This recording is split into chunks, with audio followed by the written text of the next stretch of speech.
starting without me or what? Maybe. Sorry, I'm feeling a little bit under the weather, like Scoop. We were hoping you'd say something funny. That's good enough. A nice blow in the nose. Is that your handkerchief? No, I had to go get the box of tissues. I was trying to tell you guys, but you're really yapping about my appearance and how I'm tearing up about poor. you. All right. Scoop, you can kick it off. Welcome to episode 47 of the Brew Crew Scoop. Unfortunately, elephant in the room is we're celebrating the life of Bob Uecker as he recently passed away, as everyone knows. He was almost 91, so we can't say that we're surprised or as crazily unexpected, but it still just hurts as bad as it doesn't matter how ready we're going to be. It just hurts. And I think people suspected that after the last playoff game that may be his last call anyways. It sounded painful, but it's 10 times more painful listening to it back, talking about how the loss stings, now knowing that he's passed. But obviously that's what the bulk of this episode is going to be about, and I wanted to just get your raw thoughts. I know we're about 2 weeks out now, but it's still very fresh to Brewers fans. I mean, when you first hear the news, it's like it's almost numbing, it's not like you don't feel anything. You're like, it's just one of those moments where you just take a deep sigh and it's like, wow, okay. I mean, you knew at some point, we have talked about it in the past, like the Brewers need to win now because you don't know how long you're going to be with him, or you don't know how long he's going to be around. And he couldn't get it done. And it just felt like, especially after, I want to say, the Diamondbacks series, it almost felt like it was crumbling. And then Counsell left, and it was like, well, and then you had the great 2024 season, and it just felt like, oh, it was going to be great.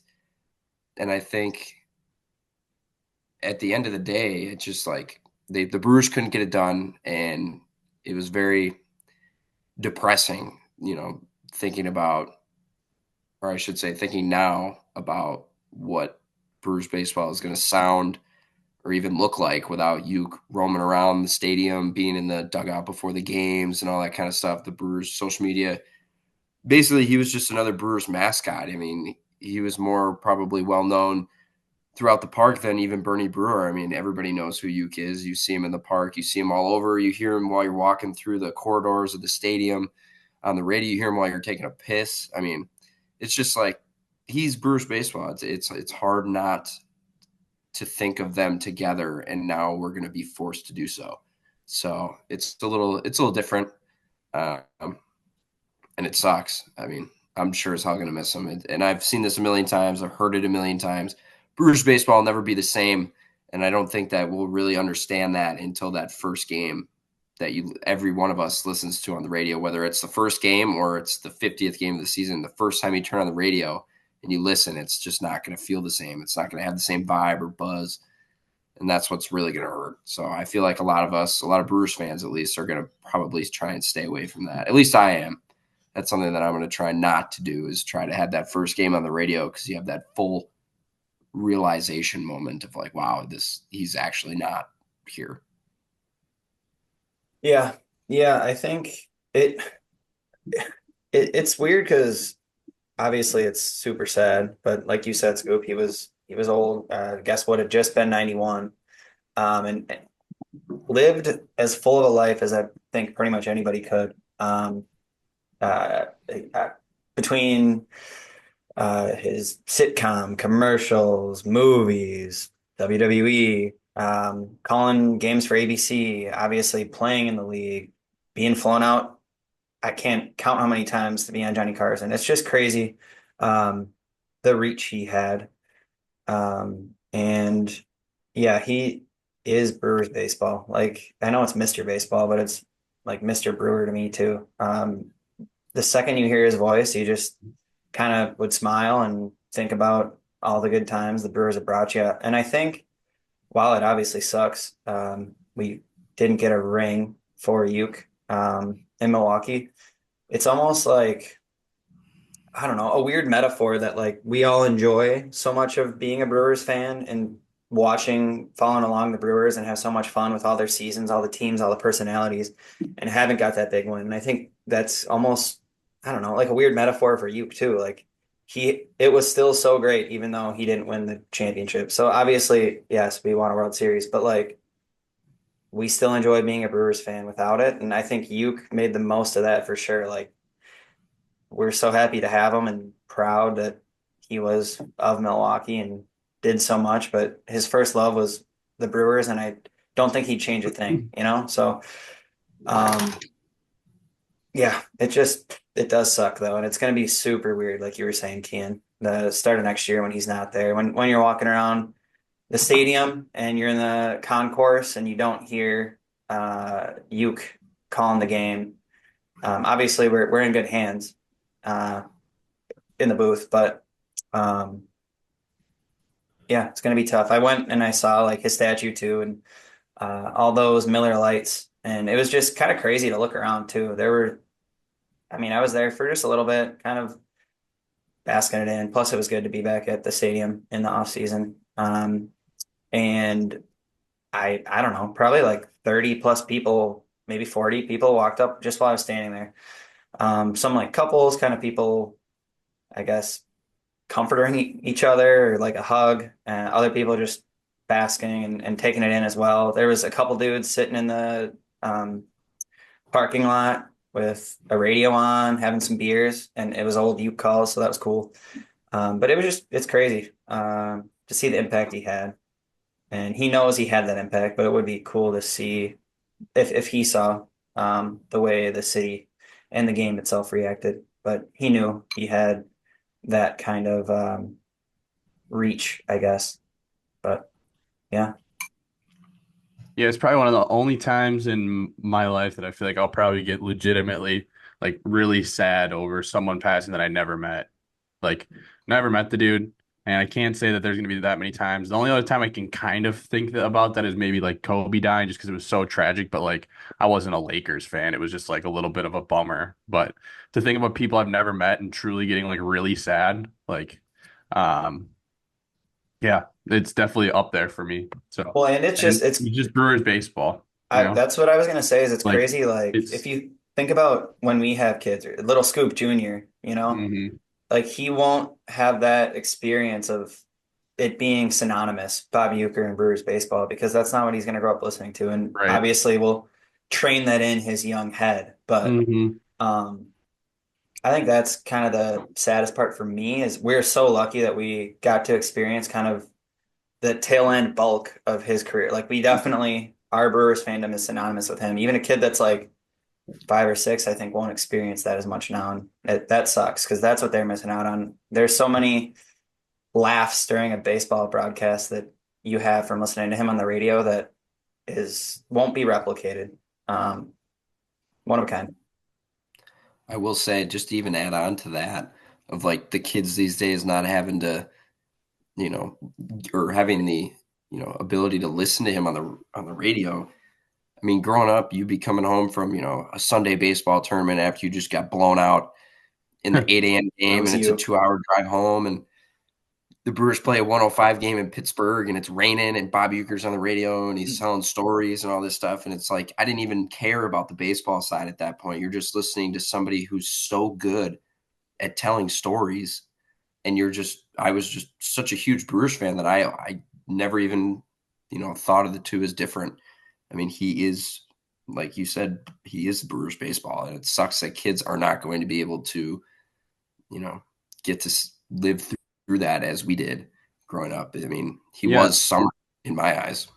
And I think like this first year, it'll definitely be like a super Bob Uecker focused tribute. Like probably 80% of the guys on the team will be returning from last year, or at this rate, 98% of the team will be returning from last year, guys that knew him, and they'll do a big memorial and on opening day, and they'll have jersey patches, and it'll be all about Uke this year. But I'm curious, like 2026 and on, like if there's just a different feel to Brewers baseball. And I hate to say it, but like I wonder if the reason that we've been so successful, I mean, I would even call it the last 15 years, with lower payrolls is could have something to do with Bob Uecker being the light, keeping it light in the clubhouse with all the guys. Like they said they would use him to come down to the clubhouse when they needed someone that wasn't a coach to, obviously we just saw the funny side of him, but I'm sure he brought more than just the funny to the clubhouse. And curious to see what Brewers baseball looks like next year on, and if it's a different field, because like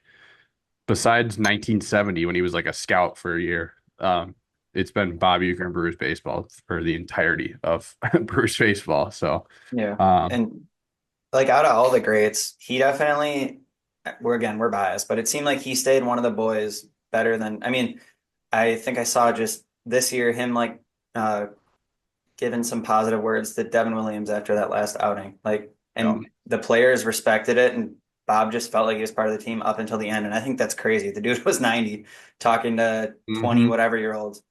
And honestly, it like didn't skip a beat. It was just organic. So it's yeah, one of a kind, and there's no way it didn't help our success, right? To have that guiding hand that has seen and called more baseball games than just about anyone on the planet. Yeah, I'd really like. I'm sure there'll be some kind of reoccurring tributes, but obviously we have like the Sea League experience. I don't know if it's something like that, or even if you walk in the stadium, just some kind of like Bob Uecker greeting. Every time I walk through the doors, if I heard through some Hmm. speaker just a kind of reoccurring or repeating, I don't know, like welcome to the stadium or something. The dude has probably a year's worth of audio recordings at this point in time. So if you could, I don't know, something just to put you back in that spirit forever when you walk through the gates to a home Brewers game. And I will say that it's weird for us because we experienced it, but how often does somebody stick with one club, no matter who you are, either you're a player or a front office exec or an owner? I mean, he connected generations of not only fans, but players. I mean, he Hmm. was here from the beginning. How often do you have somebody basically from the start of a franchise, I mean, until now, where he's the reason probably that players from the 80s were talking to guys of the 2000s. I mean, he's the only connecting link besides the fact that you played for the Brewers. And I think that's pretty cool. And to go on to Scoop, how it's going to have a little bit of a different feel is you kind of no longer have that connection. So I don't know. It probably will feel a little bit different. Will we see it? Probably not. But over the years in the building, it'll be a lot different. I feel like you won't have that one connection hub of Bob Uecker, who's just basically he's networked the entire Brewers organization from start to finish, or from start until now, and there's no longer that hub. It's gone. So I'm curious to see what it looks like 10, 15, 20 years down the line. Yeah. It just I can't say it enough about how like it wasn't super unexpected, but it just sucked, and you knew your whole life that it was gonna suck when it happened. And it like seeing highlights from 20 years ago now, like just posting random highlights in the off season, seeing stuff from like the early days of Miller Park. It's like it's honestly cool to see him like looking like an old man at 70 years old and thinking like, a lot of people don't live past Dude, 75. he looked like an old man at 50. I know, well, I, yeah, I that's think that also, didn't yeah, help. That he always just looked old. it's the white hair, I like, and know. the tan skin, probably Yeah. a lot of sun exposure, but Yeah. um, yeah, it's just I guess it's just cool to know that as a kid, yeah, it's awesome. Picture of Yeah. Bob holding hands. And they It's like just got cool as a kid to fined or know they lived another something. 20 years. What's Because that? they got fined or something for doing it during the team picture because the Yeah, Cardinals hate fun. right. I But thought you were going to say they hate something else. no, whoa, nope. Yeah, no, it's just it really sucks. Like every time you think about it, you can't not get nostalgic though. I think that's what sucks. Like even last year, like I would listen, whether it be while I'm working or whatever at the gym. I literally was at the gym one day and I was listening and he like cracked, I don't know, I was telling a story, cracked a joke, and I started laughing out loud in the middle of a bench set with like my headphones Yeah. in. I'm like, I probably look like an idiot, but I don't really care because I guess we didn't know how lucky we were, but yeah, we like you said, Scoop a million times. We knew it was gonna come, and it was probably coming soon. But Yeah. it's still, I don't know. We could have cherished it more, but I know we definitely still understood what we were watching, and yeah, I like on the radio broadcast. I probably heard it a couple times over his tenure when he'd say like, "Oh, that's 4-3 if you're scoring at home or if you're watching alone." yep. Such a good one. Do you guys have any? Uh, favorite non-baseball Bob Uecker memories. I always like the Norm Macdonald telling stories about him just because Norm's so funny Yeah, too. But I I love but Norm. that's probably my personal favorite. That's not even actually Uke, but curious if there's anything that stands out for you guys. I know I saw an SNL clip on Twitter the other day that was pretty funny that I had actually never seen, I don't think, but Yeah, I saw that today too. I'd never seen that in my Mhm. life. Did not know he was on SNL, which is super interesting. But Yeah. I guess my non-baseball thing will always be the same exact Usingers Yeah. commercial for my entire life. Um, every time it came on, my dad and I would look at each other and they go, "How long are they just going to milk this commercial?" And it's a good commercial. I guess why not? Oh But yeah. I Or mean, that's definitely just something that all the commercials he did, even the Yeah, I was ads gonna he would read. say Maybe it's you want to go get a crazy. pretzel, Yeah. pretzel and Cedar Crest ice cream every time he said it. I Yep. also saw that the Admirals used to have Yep. commercials with Yeah. him that I had never seen. I watched like a 7-minute montage of all of them mixed together, and I thought they were hilarious. So that's another one that would definitely be It one of just my shows favorites. how he was really just Milwaukee too. Like he wasn't just I mean, he was Brewers. a part owner of the Yeah. Lakeshore Chinooks as well. Him and Yeah. Yount used to be. So, I mean, Hmm. he had his footprint all over this city. It wasn't just the Brewers. He loved the city. Yeah, I think even early on in his career, he called some UWM and Marquette basketball games just as a young announcer too. Like he just stayed involved in the city. He's from Milwaukee, so Hmm. obviously he stayed involved. But I think, I mean, some of the stories are just funny when other people talk about his like young career and how he started in baseball and lying about playing in college and all this stuff. I don't know if you've seen some of that, but anyways, um, you hit on some of the stuff. Obviously, it was cool when you watched the movie Major League that we had a tie to that movie. Hmm. A-Rod's only tie to Bob Uecker is apparently that movie. If you saw that I just tweet, looked. He he's still deleted the up. It, tweet. oh, he did. It was up like I was just yesterday. looking in our Twitter chats to Oh, dude, I looked see like if we didn't yesterday. want to not miss any topics. And the link that we sent when you click on it says this tweet has been deleted. Just God, now I thank looked, God. but it took him a few Um, weeks to figure it out. yeah, but I will say one that I thought was cool was when I was younger, especially, I don't really pay attention to like late night TV now.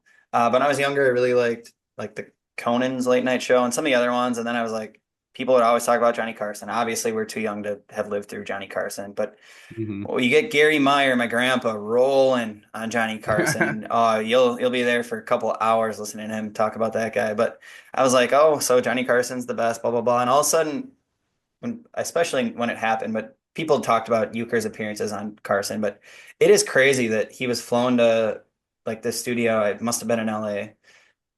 I think he was on like 80 times on the Yeah. Carson show, just as like a guest. Like it's not like he was pushing a new something. It's like, oh, I'm Hmm. calling baseball again. But that's just he was that funny and people like being around him that much that out of any star in the world that would want to be on that late night TV show, Bob Euchre's on 80 times. And if you watch those clips, it's just him kind of free balling. He's sitting next to, I know I saw a clip the other day. He was next to, I think, Mel Brooks, who's like another all time comedy great. And Mel Brooks was dying, adding in. It's like he was just one of the boys with anyone he was with, but he was Yeah. hilarious and was literally on. I mean, the Johnny Carson show was like the biggest television show for whatever, 20 Yeah. years, 30 years. And he was a star of it. It's Or crazy. if you're lucky, if you're someone listening and you're lucky enough to never have heard the Bob Uecker Hall of Fame speech, and I say lucky enough Hmm. because the first time you watch is the Yeah. funniest. Go watch it right now. 20 minutes of just hilarious. He's literally just making Hall of Famers cry laughing. He starts it off by saying, "This isn't sour grapes or anything, but thought I should have made it as a player." Like who said that at their Hall of Fame speech? So funny. Yeah, Yeah. yeah, it's insane. But um, I don't want to cut anyone short on the Bob Uecker talk because that's obviously the most important thing in this episode. But I'll let anyone say their final piece before I move on to just the smaller news. Yeah, I mean, I rambled enough and it happened long enough that we've all had time to process, but obviously just thankful for what he gave to the city, the game, and the franchise itself. And yeah, won't leave the memory. So hopefully we can all remember it often enough because it deserves that recognition. I don't know how it won't be remembered every time I watch a Brewers game or turn on the radio to listen to a game or turn on the TV. Every time you'll at least think about it. So Mm-hmm. I will say, I hope that whenever they decide to have the giant Uke tribute um, this upcoming season, I hope there's hundreds of former players there that loved him enough to make the trip to Milwaukee in probably April or May to, pay their respects. So that would be probably the best way to describe who he was if there's, just dozens on dozens of former players. Either they didn't even have to be from the Brewers, just guys that he connected with. Um, it would be yeah, like that would make me pretty happy. I was gonna say that MLB kept retweeting or resharing that picture. Like Skeen's one request was to meet Bob Uecker. That's the pull the man Yeah. has from being friends with I show Bob Gibson or Hank Aaron Mm-hmm. to frickin' Paul Skeens. He has spanned the baseball quite well. Mm-hmm. But yeah. Yeah. All right. Well, we'll soft pivot. We won't get into the big bad Dodgers or the Brewers' underwhelming offseason. We'll start with CC Sabathia, Hall of Famer, going in amongst a couple others, including former Brewer Dave Parker. Um, Ichiro, one vote away from unanimous, which I think is the stupidest fucking thing ever. That one voter thinks that, oh, we gotta keep him not unanimous because that's for Mo. Whatever. I don't need to rant on that because he's a Hall of Famer. But CC Sabathia, Hall of Famer. It's a bummer that he didn't stick around after his short stint here because, as it turned out, his contract turned out to be one of the better ones for long-term starting pitchers. But we will forever be thankful for what he did for the Brewers, and it's really, honestly, that acquisition of CC Sabathia and probably along with Brian Braun and Prince Fielder coming up is like the turn of dog shit baseball to contender after contender after contender with the little bit of a break in the middle of the 2010s there. But CC really helped turn this franchise around, and I would argue that you're still seeing the effects of it a tiny bit today because it kind of snowballs after that. So thank you to CC and congrats to him. Yeah. I remember where I was when he did throw that no hitter. But Yeah. anyways. Uh, yeah, like the most impactful not even half season that someone could have, like factually. That's not just like a Hmm. broad claim. That's like true. Um, Put that team on his back, gave all to a city he didn't have to really. I don't think he was Hmm. itching to be in Milwaukee after being in Cleveland. I think he wanted to be on a coast, and he eventually was. But yeah, he took the ball whenever we asked, and especially when you look at like Crochet, like his demands apparently with the last free agent or trade deadline period when he was like, oh well, I don't want to get like waste my arm, want to go to a contender, want a contract, don't want to. And it's like CC was like, no, give me the ball he probably would have won every day. That's honestly not a joke. And yeah, it was fun to be able to root for a Yankee too. I'm not gonna lie. Once he left, like it was easy, especially when we were younger, like the big bad Yankees. But I, I think every Brewers fan still rooted for him when they saw him. Um, and yeah, definitely well deserved. And we can certainly claim his time as a Brewers had the best bang for a buck. So Yeah, no, congrats to CC. I mean, I remember 7-year-old me being more obsessed with his hitting stats than his pitching. I didn't quite understand the run that he was going on at the time. Um, and now looking back, it's like holy shit that this I was witnessing greatness and I didn't understand why. And that's probably one of my bigger regrets growing up is that I was so fan fixed on stats and all this stuff, but I didn't know why it was cool. Is because they were better than everybody else. And he really did inject life into the city of Milwaukee again for baseball. And like you said, coming up with that young core of Braun and Fielder and all those guys and having such a tight core with Mike Cameron and Jason Kendall. And I remember he mentioned a couple of those guys by name during his speech and how they made him feel at home. Bill Hall, during his time with the Brewers. So I'm just glad that he enjoyed it while he was here. It seems just as much as we enjoyed having him, which was nice. Because sometimes it's like a city will love a guy, and in reality, the guy hated his time there. So it's nice that this isn't the first time or the second time that I've heard him say really good things about his time in Milwaukee. So good on us and good for him. Also, got to shout out the front office for making that move. Um, Yep.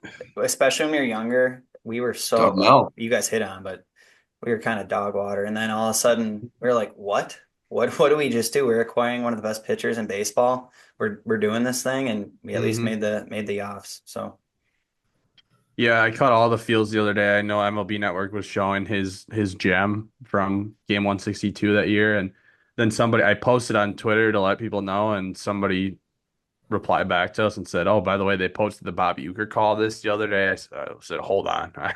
I sat down in the living room and put my phone away, and I sat and watched an hour and a half or whatever it is cut up of just Bob Uecker calling CC throw a should have been a shutout. The one run he gave up was on a Prince Fielder ball through the legs, uh, which would have been a double play too. So he actually got like 5 outs in the first inning.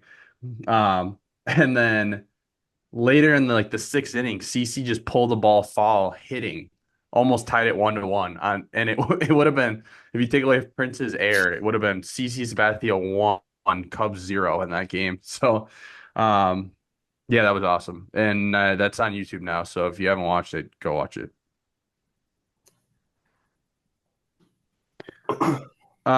We can talk about now the controversy. Shouldn't say controversy, but the Dodgers are acquiring everyone. I can't remember who they last acquired last time we talked, but they got Roki Sasaki. I know we were holding our breath a tiny bit that he may come to a small market where blah blah blah blah blah, all the other bullshit he told the media. He obviously was just lying because he predetermined the Dodgers, which, like I said, it's fine if he predetermined he's going to the Dodgers, that's fine. But it seems like he was trying really hard to make it look like he wasn't predetermined going to the Dodgers by making up a bunch of lies. So whatever, screw him. You can have your opinion on if you like the Dodgers or not. I'm more curious what you guys think about this talk of a lot of people are saying this is why we need a salary cap. Dodgers are ruining baseball. But on the flip side of that, you could say, well, a lot of reporters are saying they're not ruining baseball. Look at football; they have a salary cap. The Chiefs are always in the Super Bowl, and the Dodgers have only won 2 World Series in the last 30 years, and blah blah blah blah blah blah blah.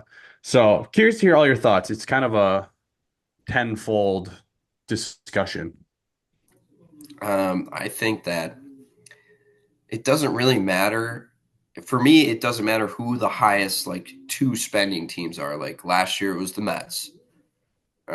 This year, it's the Dodgers. You know, they're just stacking talent on talent. For me, it's you need the cap because if you look, I think it was historically or something, 80 to 90% of like the World Series winners over the past or since free agency started have been like large market teams. The teams who have like a top 10 payroll, top 15 payroll are the teams that are always going to be winning. So I think it's a larger issue there. Maybe a salary floor is something that I was kind of looking at more than a salary cap. I don't really care how much you're spending, but if you're not spending anything, how can you expect to win at all? So for me, it's a little different than kind of what you phrased it as for the question, but I do believe that if you're in the bottom 15 of spending every single year, that's a problem because the teams who do tend to spend more, it's not always the team who spend the most, but if you tend to spend more often, then there's a better chance that you win. That's just how the game is played. So I don't really think we need a cap. Do I think it's bad for the game? That's another question because I think it pushes casual fans of the small market team further away because they're like, well, now we were really never going to have a chance. Now we definitely like there's a 0% chance that we have it. So why would I watch any games? So for that, I think it's bad in terms of the large media market clicks and all this stuff. Imagine how many Dodgers posts we're going to see on Twitter and Instagram next year because they have 900 star players on their roster. I mean, they're just going to be a clicking farm for, casual kids. I mean, the NBA does it. I mean, that's all ESPN is we have it on at work for 8 hours a day. All they talk about is the Celtics, the Lakers, the Dodgers, the Chiefs, football, stuff that people actually care about, players. It's not really a team effort. And so I think that the MLB will thrive in terms of, their online engagements, but in terms of people who are actually watching and, engaging in the game itself, not just online, it might decline a little bit. Sorry, that was a long-winded answer, but I have thought about that a lot. And if it's good or bad for the game, it can go either way. It depends on if you care about the money right now or if you care about the money 20 years from now. Yeah, I feel like I don't really know if it's bad for the game. It's tough when you consider our prospects as Brewers fans, though. I don't know. Like it helps the players that at least someone's spending money, so it's hard to argue against that. And at the same time, if I don't, we're just a small market. We've said it a million times. We'll say it again. As long as there's a range of spending, I feel like we'll always be on the lower end, and that's why we have to get creative. And when we do have success, it feels better than when some of the big markets do, I think. But I don't really know how you combat it, especially at this point, right? All of a sudden Yeah, they're going because to have a Soto's cap signed for for it. 15 years. What are you going to Exactly. do now? Yeah, phase it out and tell the Mets that they have to play Yeah, with one player on their roster because it's right. all of our, yeah. So, They're grandfathered in. yeah, Yeah, that's even more I don't unfair know. then. Like, Yeah. So I don't know. It's kind of like the soccer world where there is a huge range and some teams still find success with less resources. And when, for those Premier League fans out there, when Leicester City won the championship in, I think 20, whatever, 17, and it was like the least likely thing of all time. Uh, but Ooh, no, yeah, soccer. yeah, It's a whatever, dude. baseball podcast. true. All right, now that But everyone's this is asleep. this is a soccer pod because Mark A splits his Yeah, resources true. between a championship Norwich team and Yeah, a Major League Brewers team. But yeah. yeah, I don't know. It does just I suck, and guess it makes the big bad Dodgers someone to root against. At least we have that. We true, finally have the Yankees of our generation. true. They're the And I new don't, I evil don't blame the empire. Dodgers. Like, I Yeah. would love to be a Dodgers fan right now. That would be awesome to see all this happening. Can But you imagine being a Dodgers fan compared to us and like you're just every other playing the day? show. You're just in Well, your we fifth just year. signed like the best reliever after we signed the best, starting pitcher after we did this and that. It's just like, oh my God. You're in the 50-year franchise mode in the show right now, where you're just signing literally everyone because your payroll is expanded. I would agree that as annoying as it is as a Brewers fan, I don't think it's bad for baseball, honestly, in really almost any way. Like if you're talking about the growth of the sport, I can't argue it's bad for baseball. I do think it's just really bad for giving everyone a shot, and maybe MLB doesn't care about that. I don't know. But like if you want everyone to truly have not equal, but if you want everyone to have like a realistic shot to win like one championship every 20 years or like it's something, whether it's a floor or a cap, and I can't pretend like I have the answers. um it's not fair. And it sucks watching like a team, like I watched the Milwaukee Bucks, a team that I root for that is willing to spend all the damn money in the world if they could. And the second the Bucks got good and they won a championship, all of a sudden NBA put in all these apron rules to like curb that. And so it sucks that that's a sport where my favorite team will spend the money and has the star and they curb it. And then in baseball, it's like, yeah, no, there's teams that spend 40 million and there's teams that spend 500 million a year. And that's the sport where your team is not interested in spending. So it sucks.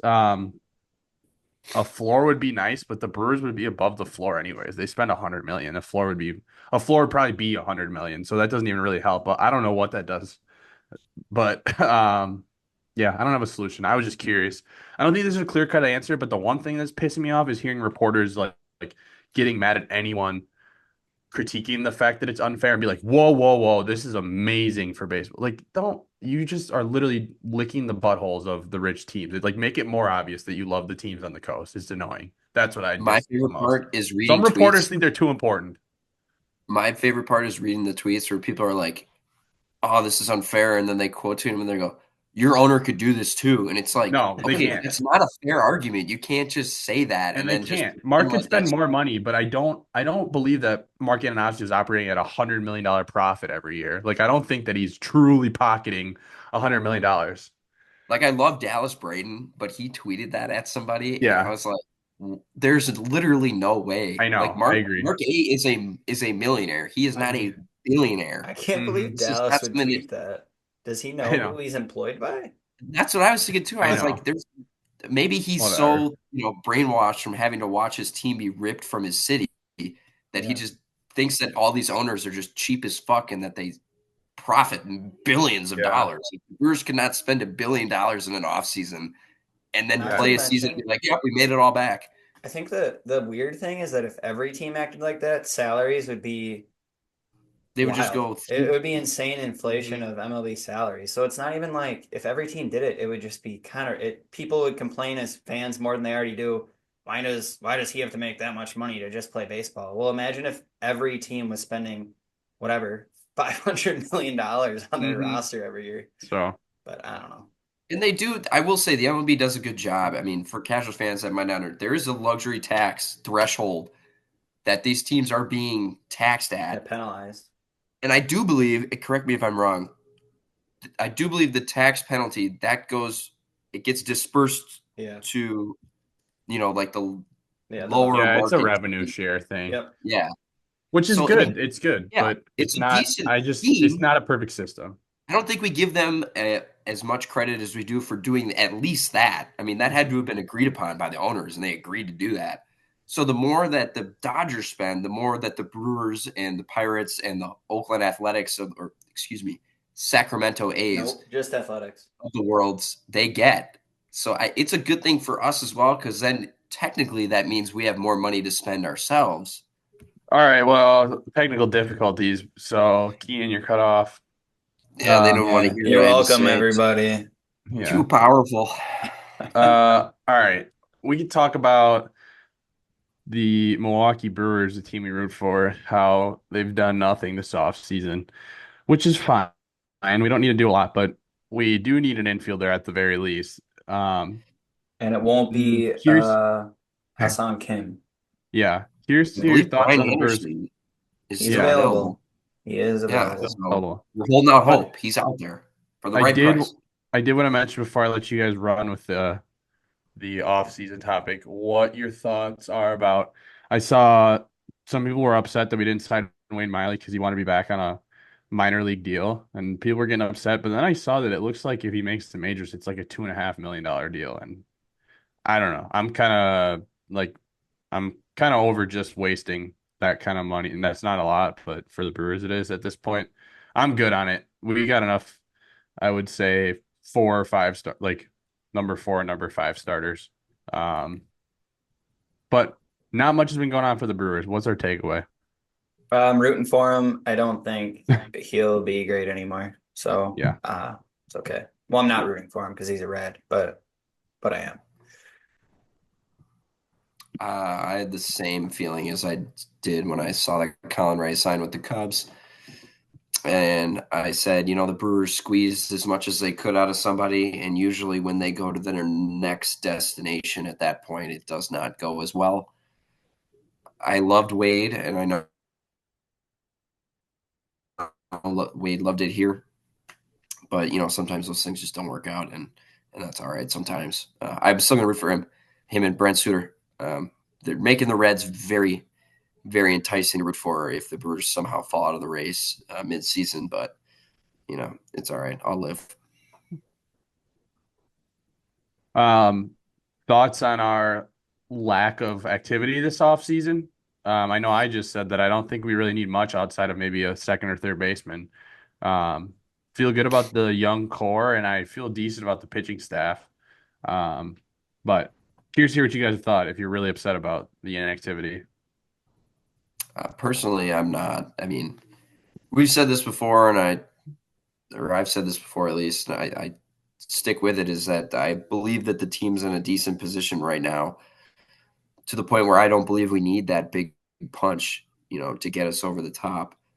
Um, you just got to ride with the young guys you have, which is such a boring and sad take that has been said for the last, feels like, 10 years. Those young guys become old guys and they leave. And then the new guys come in and you say the same thing. And it's like, well, at what point do you really go for it all? And I think every team is saying the same thing right now, except for the Dodgers, maybe the Mets. So I'm fine with our inactivity. It's fine. I think we have a good young core. I'm excited to see what the team looks like come, 20 days when they report for pitchers and catchers. I feel good. I just the one thing I would say is like I'm totally fine not spending the money on Willie Adames, and I'm totally fine trading Devin Williams and not giving him what he was doing to Arb and getting back what looks like a nice young piece and an okay starter. It does hurt and don't just spend the money, but it does. I feel like the most frustrating thing, and I think we'll get an infielder. If we don't, I'll be mad, but I think we'll get an infielder.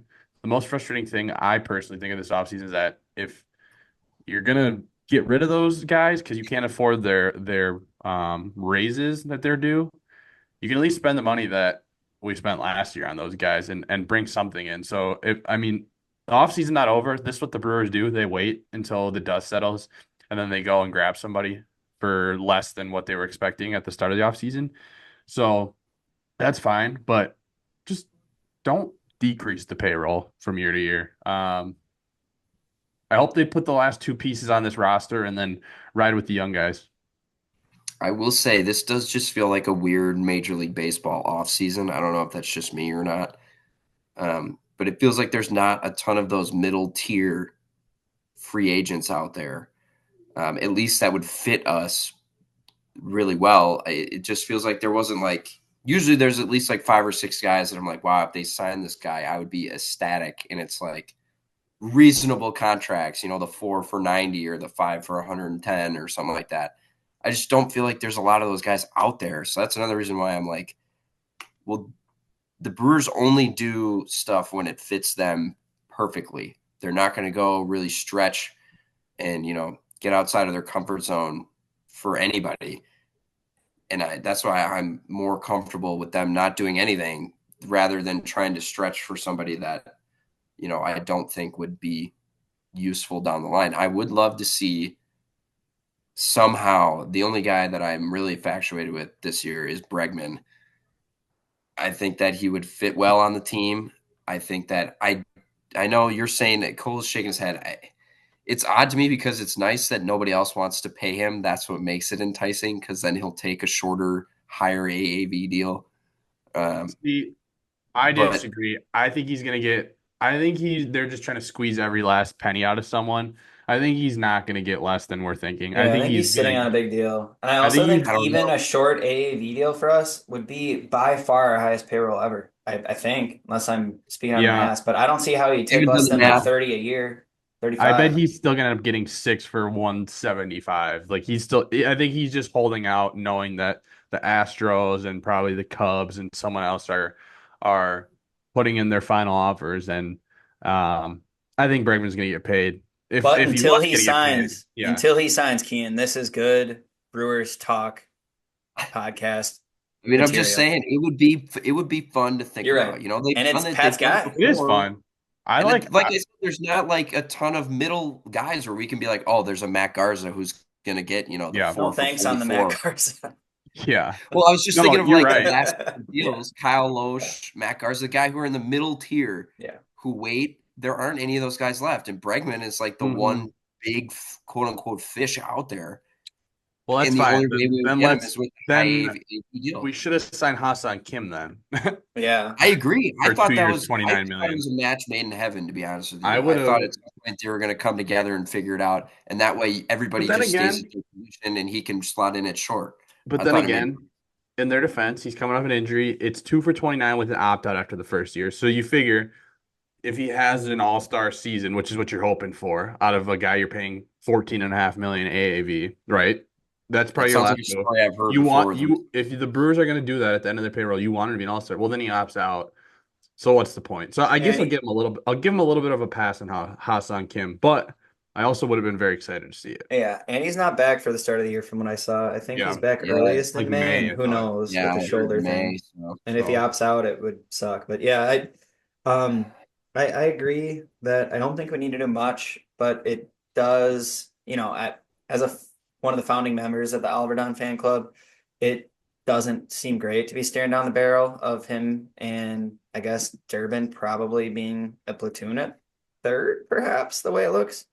Um, I don't know.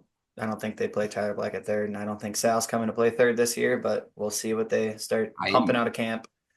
I'm fascinated to see what Tyler Black does because he's major league ready, but where?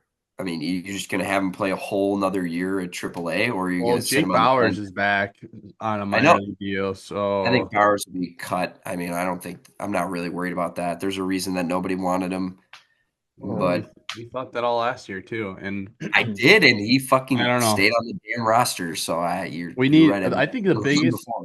one of the biggest keys to our success is hinging on Reese Hoskins because he's taken up the second highest contract on the team.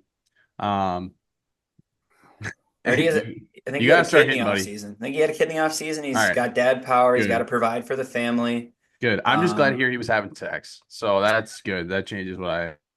That makes one of us. Yeah. uh, anyways, so of possible moves we could still make, Mikata's still out there. Doesn't seem like that's going to happen. I think the guys that might make sense when I originally wrote these notes up, it was before Hassan Kim got signed, so he's crossed off my list. But Jorge Polanco and Brendan Rodgers are still out there. Those are guys I could see being signed and taking a shot on. And then Paul DeJong as a cheap bounce back. We'll see what happens. He can play around the infield a little bit, but as you guys said, slim pickings. It's just what it is at this point in the offseason. Well, I don't even know. at I the feel like start we've though, been there kind weren't of that many third basemen. yeah. I feel like we've been Yeah, spoiled the last couple of years with like how deep the free agent classes have been. And I don't know if COVID had something to do with it, maybe, but these next like coming years might not be as strong just because of, because all the you good know, players signed 800-year deals. No. I was to say, or the fact that, these teams aren't making any money. Well, the Brewers and other teams, their TV deals are like these weird lingo stages of being owned by Major League Baseball, but not FanDuel. being, and now it's FanDuel. So like, I don't know. We're just in a weird era right now of like, yeah, some of these teams have their own TV deals that are worth billions of dollars, and then there's the small market teams who have to like go to daddy and say, hey, nobody wants to have our TV rights deals. Can you do it? And then they're just like, sure, fuck it. And that's Yeah. just where we're at. And it's weird, but I don't know. I think it makes for a better like future for free agency, in my opinion. You will have your ups and downs right now, free agency, and we're in the down. So it's only Yeah. up from here, in my opinion, for not just the higher end, for everybody else, the Mhm. middle and the lower tier free agents. All right. Final thoughts from you guys. I got one final thought. The division's over because the Reds just signed Taylor Rogers. So it Thought they was traded for him. it was a good they traded for him. They traded for Taylor Rogers. Brewers legend Taylor Jokes Rogers. aside, the Reds are making some moves to get better, I think, and they had a good roster going into last year, and some injuries happened, and I think they had some growing up to do. But between them improving and the Cubs improving, it does hurt to see us be so stagnant this offseason Hmm. because other teams see an opportunity to make a run at the division. Well, I think the Reds are literally doing what the Brewers usually do. They're not necessarily signing these big name guys and they're not rebuilding. They're just retooling with different players. They're sending out, India for, I think, was it Singer? I might be. Was it Brady Singer that they sent Yeah, back? Yeah. yeah, And now they're trading for Rogers, and it's like usually that's what the Brewers do. They'll send somebody out, get somebody back, a major league talent, retool. It just feels like we're doing nothing, which is I think why it stinks, like you said. So I good got for the a Reds though. I They got a deserve couple it, man. things. A couple things that are kind of final thoughty, kind of not. But just want to talk about ARB settlements. That was good, except Contreras, which I guess we'll just have to hope that everyone leaves that meeting happy, or maybe they can still get something worked out prior to shitting on the best catcher in baseball in a courtroom or an arbitration hearing. But otherwise, we settled, and it seems like we're happy, obviously, with the deals we got on some of the guys.